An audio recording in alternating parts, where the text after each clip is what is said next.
Yo, what's up, y'all? It's 2:22 in the morning. 2:22. Check it out, man. I got my coffee. All right, I'm gonna break down these bars, these 16 bars, all right, behind the new song I'm gonna release this upcoming month called Scars. As I'm doing this, it's being mixed and mastered by my good friend Upright. So shout outs to Upright, an incredible musician, incredible engineer. So yeah, man. So check it out, y'all. My whole reason, my whole purpose behind this is to tell my story.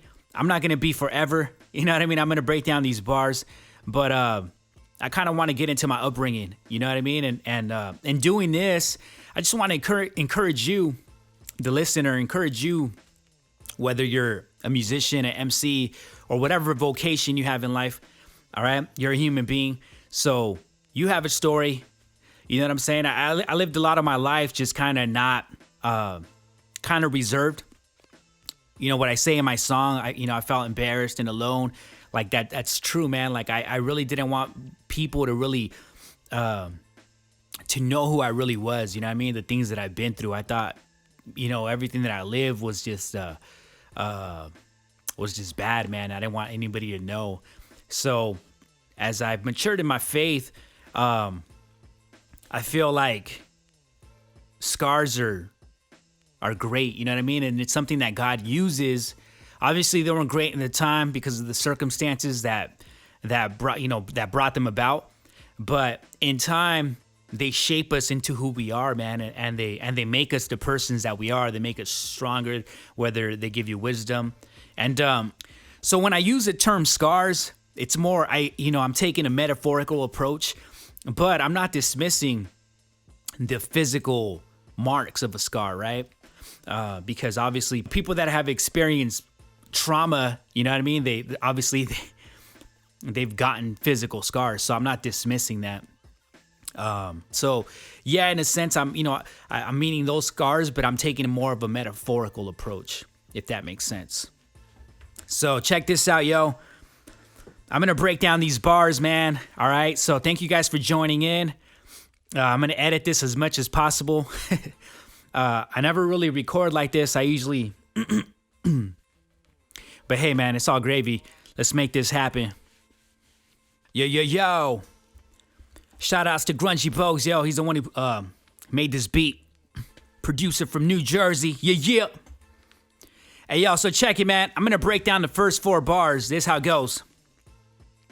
Hey, yo, broken arm, broken back, broken neck. They screw pins on his head, then attach the halo vest. A miracle to be alive, but now his family's played by vegan poverty. Now reality sets. All right, I'm going to pause that.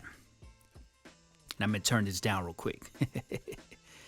All right, so check this out, yo. All right, y'all, so I'm going to pause it there. So broken this, broken that, right? So check it out. Back in 1991, this is where it all starts. Okay. The whole reason or the whole story behind my name 86 is because I was born 86, right? So never ending styles, Nest since 86. Okay. Back in 1991, I was 86, 87, 88, 89, 90, 91. I was 5 years old, maybe 4, right? So I was just a young child, man. I remember actually the first visual part of this video we film at the apartment complex where we used to live at, right there in the city of Hesperia, Spruce Street. So something that's pretty cool about this video is I kind of went back to my upbringing roots, you know what I mean, to the neighborhood where I grew up at, you know what I mean, and I really wanted to be real, just real as possible, just authentic as possible, and I went to the place, where that happened. So wherever I'm telling a certain narrative in the song, I'm at that actual location. Now, I didn't go to every location because, I don't know, I just went to the real meaningful locations. So that's where I filmed the majority of this song. But anyways, yo, back to the story. 1991, my dad's a construction worker. He's a foreman for a company. He's making really good money at this time. This is the 90s, right? He's probably somewhere like in the $20-something range, right? For the 90s, I mean, it isn't bad, right? He's doing pretty good for himself. Excuse me. So check this out, yo. He's at this home, at this 2-story home. It's October. I believe it's either almost Halloween or close to it. Maybe even Halloween Day, if my memory serves me right. He's in a 2-story home. He's putting stucco in the chimney place, right? And I've done stucco before when I was younger. I didn't stick around too long. Maybe it's the story of my dad. I don't know, man. That kind of scared me to kind of keep away from that. But anyways, back to this. He's putting stucco on the chimney. Stucco's really slippery. There's probably like some type of sheet metal there on the roof, right? Because it's a brand new home that they're building. So check this out. He slips off the stucco. He slips off that sheet metal, and he falls off this 2-story home, man. And he breaks his arm. I mean, literally, he's got a scar. They had to put a metal plate there. He broke his back, right? Fractured it, and he broke his neck. I mean, he shouldn't have lived, man. At the end of the day, like, this was people who kind of go through these kind of traumas, these kind of accidents. Like, usually the survival rate is really low, I'm sure. And he should have died, and God spared him. But the reason I bring that up is because the first scene of this video, I remember when I was a kid, man. You're just a young kid, and I remember him coming home, and he had the big old halo where they put the halo on his head. And if you're not familiar with a halo, usually a halo, it's to sustain the neck. When a person fractures their neck, they have to screw holes here, and in the back, and they put these metal rods on your head. You can Google a halo, and across your chest. Yeah, man. So I remember him, coming home, and I knew that my dad got in an accident. You're a kid, all you want to do is just play, right? Me and my brother, my sister. And I knew it was a serious matter when I've seen the big rods on his head. He was being carried, inside the apartment, and he had to be placed like on a special, bed and with all kinds of gadgets, right? And the whole purpose of that halo vest, it also goes across your chest, is it goes across the chest so that way it holds, it's basically to sustain the neck, right? Because you just broke your neck. So the last thing that you want is to be moving your neck around, right? So this is the whole purpose behind that. So broken arm, broken back, broken neck. They screw pins on his head, then attach the halo vest. A miracle to be alive, but now his family's plagued, right? So I'll touch on that. So after that accident, man, obviously, our livelihood, our household, right? My dad was the breadwinner, right? My mom used to, take care of the household and of the children, etc. And a miracle to be alive, but now his family's plagued by fear and poverty. Now reality sets. Okay, so obviously it's a miracle that he's alive. But now it's unfortunate because now the foundations are shooken, right? Now the family, right? Now the household is gonna suffer, right? And so that's what I mean when I say, but now his family's plagued. But plagued by what? Well, we're plagued by fear, man. We're plagued by the uncertainties as far as, is he gonna make a full recovery? What's gonna happen? Well, obviously this whole court system, how are we going to settle? How long is this going to take? Keep in mind, man, this is something that took about 9 years in the process to finally close, yo. Started in 91, and I believe it ended in like 99, 2000. You know what I mean? So, a lot of court cases, especially of this degree, they take a long time, man. And during that time, they did give him like a check, like a monthly check, right? And I don't know what that amount was. But nonetheless, man, obviously there was a lot of poverty. We suffered a lot of poverty, and that's what I mean by now reality is really setting in. The reality of this accident, the reality of the seriousness of this situation. So check it out. I'm going to get into the other bar. It says, in the meantime, we live with relatives. I remember the cold winter nights in the garages we slept. Years inside the courtroom, now morality begs. On the road to recovery takes a detour he forever regrets. The dark path of addiction and meth. So check it out. Let me break this down. So in the meantime, we lived with friends and relatives. So after this happened, I believe that we did have our place at one more location. And then after that, I do remember, man, moving in with some family members. Not inside, man. We actually lived in a garage, which was really, really cold. I remember them winter nights, yo. I mean, I have to say that in the rhyme because, I mean, I literally remember them winter nights, yo. It was cold up in there. But it was also some beautiful memories in there, man. Just playing Nintendo, wrestling with my brother. You know what I mean? Just still being a kid and enjoying life. You know what I mean? There's a tree in the front yard of this apartment here, and I remember me and my brother, man, just climbing that and just, you know, really nostalgic, man. Just going back to those actual places and recording there and talking to the people, letting them know how much, you know. Just letting them know what I want to do and whatnot. So that location where I say this, in the meantime, we live with relatives, right? In the song, this was a place where we used to live at in that garage.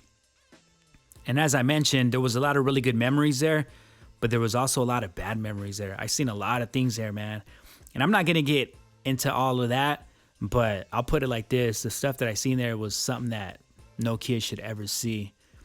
And in a sense, you know, the scars come from all of that as well. And that's why growing up, man, it's like nothing really fazed me. You know what I mean? It's like I've seen the worst of the worst. So like I was just callous, right, to life. It was like, man, I already been through stuff. It's like, what am I going to be afraid of now? Years inside the courtroom, now morality begs.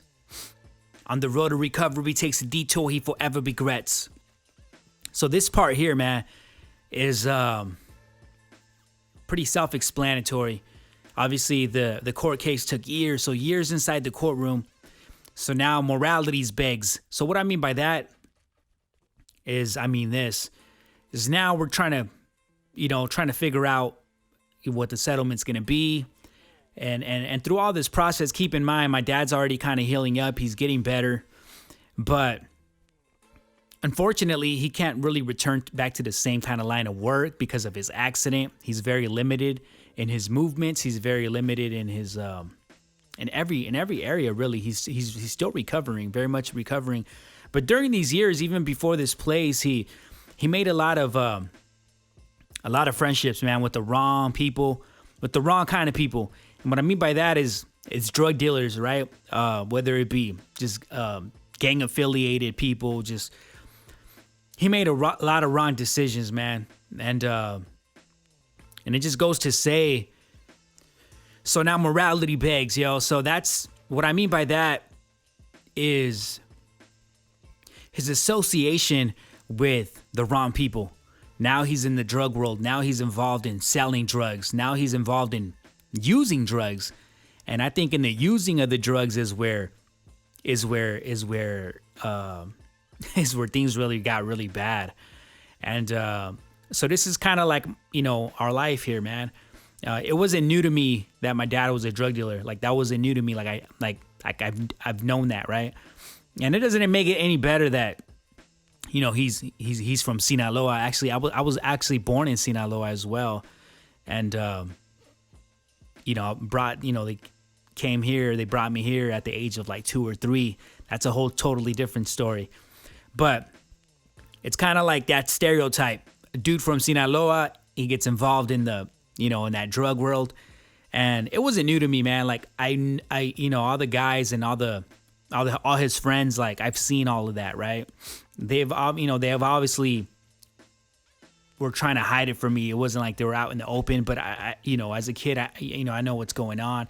I didn't understand, drug references, like what was what, etc. But I knew it was something bad. And the smell, right? Horrible. So anyways, so that's what I mean by morality's begging. Now there's a real need, and this need is being met by drugs, by selling drugs, the distribution of drugs, right? And that's how ultimately he's feeding his family. So on the road to recovery, takes a detour he forever regrets, the dark path of addiction and meth. So check this out, yo. On the road to recovery, is obviously him getting better, him recovering, him from the accident. And he takes a detour, right? He doesn't continue on the right path. He takes a detour. Usually a detour could be a shortcut, but this detour was the wrong path, man. And it was the addiction to drugs. At the time, man, when I saw my dad, just during my upbringing, when I would see him just really act out of character and just frantic and just the whole paranoia and just everything. Then I didn't know it at the time, right? I'm just a kid, man. I didn't know what meth was. I didn't find out till later when I talked to one of my dad's friends, one of his, he's a believer now. He's in the faith, but he was really involved in a lot of this stuff with my dad, man. And in writing this song, I had a real deep conversation with him. And even before this song, like, and he told me the things that him and my dad were up to and the things that they did. They're out there in Deep Creek, out there in the mountains, in the 90s and, doing a bunch of dope, and they're up there, for 3-4 days, so, you could imagine we're at home with with my mother, this guy's out there. So he takes a detour, man, for the worse. Not only is he selling and distributing drugs, but now he's also, abusing of them.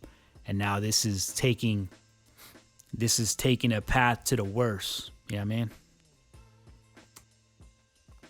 So in writing this song, I really took a chronological approach to it as far as how the stories kind of lined up, right?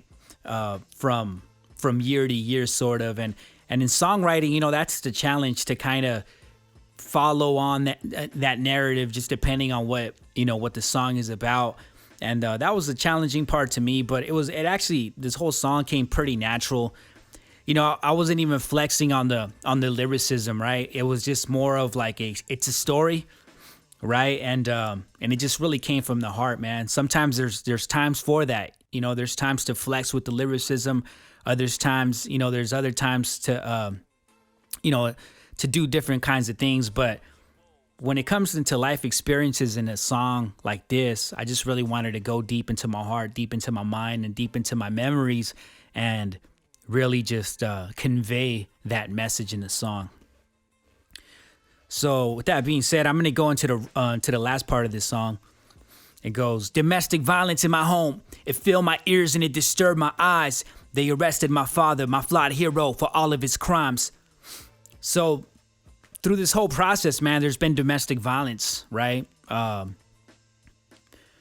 In my household, just really, really bad stuff, man. Really bad stuff that I saw. Not only just domestic violence towards my mom, right? But a lot of verbal abuse, a lot of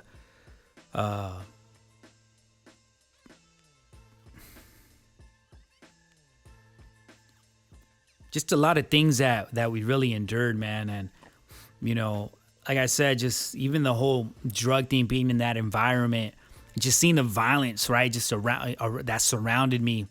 I remember, I was probably like 7, 8 years old. And so in writing this song, I really took a chronological approach to it as far as how the stories kind of lined up, right, from from year to year, sort of. And in songwriting, that's the challenge, to kind of follow on that narrative, just depending on what the song is about. And that was a challenging part to me, but it actually, this whole song came pretty natural.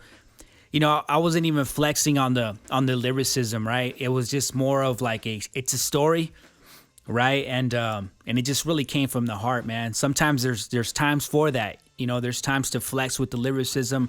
There's times, there's other times to to do different kinds of things. But when it comes into life experiences in a song like this, I just really wanted to go deep into my heart, deep into my mind, and deep into my memories, and really just convey that message in the song.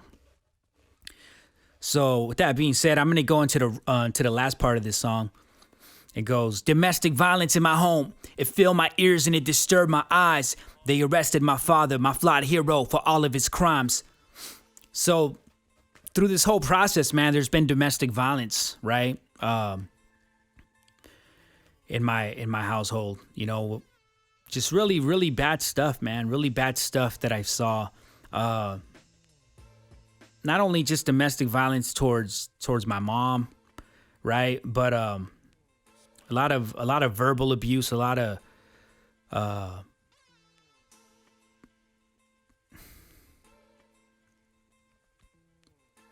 just a lot of things that we really endured, man. And like I said, just even the whole drug thing, being in that environment, just seeing the violence, right, just around that surrounded me. I remember, I was probably like 7, 8 years old, and I remember my dad, I don't know, some drug deal went wrong or something. I remember him taking this grown man out of his car, right? Taking him out of his car by the hand and just whipping him with the water hose. And I'm just like, I'm just shocked. You know what I mean? I'm just like, what's going on here? Like, what's going on, man? And this dude's just like a little kid, like a little child. Like, my dad was a big dude, man. He was a really, really strong guy, man. He's just a really big dude. And he just didn't give a dang. You know what I mean? He just, like, he knew that, even after he recovered, like he recovered his movements, and it was crazy, man. Just seeing all that stuff, as a kid, it just, I mean, I remember this stuff, man. And it's like, wow, dude, like my dad was no joke, man. Like he was crazy, man. So check it. Domestic violence, I saw many occasions where he beat my mom, where he verbally abused her. I think out of all my siblings, I'm the one who got it the worst. A lot of the things that he would say to me, and and I'm not trying to portray my father as this monster, right, that didn't love his children. Like, he loved us very much, and even to this day, man, like I love him. My family has a lot of love for him. And I got a forgiving heart towards him. And this is therapy, right? Just kind of writing this song and talking about these experiences. This is therapy for me. I know that I struggle with PTSD. I know, I was diagnosed with it. And, and it's easy to say, like, just try to lie to ourselves and say that certain situations in life didn't really affect us. But I'm going to be honest with myself. It's like I had to face this, and that's why I'm writing this song, because it's also healing. It's a healing process for me. Like, I was talking to my friend Joe, who's shooting this video. Shout out to Rectify Films. I told him, I'm like, man, dude, this is like a healing process for me. Just going to these actual locations and like, it's really healing, man. Just looking at all these things, man, where these things took place, and just talking about this now as an adult, right? And now just getting this message out to people, you know what I mean? So yeah, man. Like I said, I kind of got a little worse than my siblings, because I was a knucklehead, and I think the things that still kind of are with me to this day is just the verbal abuse, man. Like, you're stupid, you know, you're stupid. You ain't gonna do nothing in life. You know, there would be that, but there would be the other things like, hey, son, you know, what do you want to be when you grow up? You know, I remember I told him, I'm gonna want to be a rapper. This was like 5th, 6th grade. He's like, what you want to be? He's like, oh, Dad, I was already involved in hip hop. You know what I mean? And I was like, man, I want to be a rapper. And he's like, you know, to my surprise, he didn't put a block wall on that. You know what I mean? He was like, he gave me he's like, that's awesome. That's good. You know, pursue that. So I do remember that, you know, it wasn't like, dude, you're not going to do nothing. You can't, you know what I mean? You can't rap. He didn't do none of that. I remember even there was occasions where he tried to rhyme in Spanish. You know what I mean? I'm like, oh gosh. But anyways, so although, you know, there was a lot of hurt, but there's also a lot of good. So there's like a lot of mixed emotions, you know, in my upbringing. But obviously the domestic violence, man, is something that was really rough, man. My mom, she had to endure a lot of this stuff. And I'm going to touch more on that on the next series. But obviously it was something that, you know, nobody ever wants to see their mom get hit with objects, you know, or with the fist or with the hand and being verbally abused. Like, nobody ever wants to see that, man. You know, I'm a mama's boy. You know what I mean? We love our mom. And that stuff really hurt me, man. Like, I remember there was occasions where I stepped in to try to defend her, right? Maybe 6, 7, 8, right? 9 years old. And I was overpowered. It's like, I couldn't do anything, you know? But at least I still had that heart to go after him and to stop him in a certain sense, grab his arm, you know, from inflicting any pain or any damage on my mom. So domestic violence in my home, it filled my ears and it disturbed my eyes. And they arrested my father, my flawed hero, for all of his crimes. And that was an occasion back in about, I'm going to say about 95, 96. And that was the part where I say that. That was actually that location there on 3rd and between Juniper and Spruce there in Hesperia. So I touched that on the other verse, but, you know, they came and they surely arrested him, man. And I remember that morning, right? It's probably about 5:30, 6 in the morning. And I'm going to break some more of this down in the next series. But yeah, man, they arrested my flawed hero. So for the next series, I'm going to break down the chorus. I'm going to break down the second verse. I'm going to talk about some scripture references, some verses that have really spoken to me. I'm going to talk about a biblical concept, which is Providence, and it's the name of my upcoming project. So yeah, man, we're going to delve a little deeper. So I appreciate you guys' time. I thank you so much. This is the first time ever even doing anything like this, but I just feel like I really just want to just tell you my story. And this is brief, right? This is just real brief. I can go really a lot deeper, but I hope it gives you a solid understanding behind this song and how much it really means to me. So God bless you guys. You guys have a wonderful night, wonderful day whenever you're watching this. Subscribe to the YouTube, yo. Subscribe. I need more subscribers, all right? Like it, subscribe. Yeah. Do all that good stuff, yo. God bless y'all, man. I hope you're encouraged. Be blessed. Yeah. Peace. You want to know how I got these scars? You want to know how I got these bars?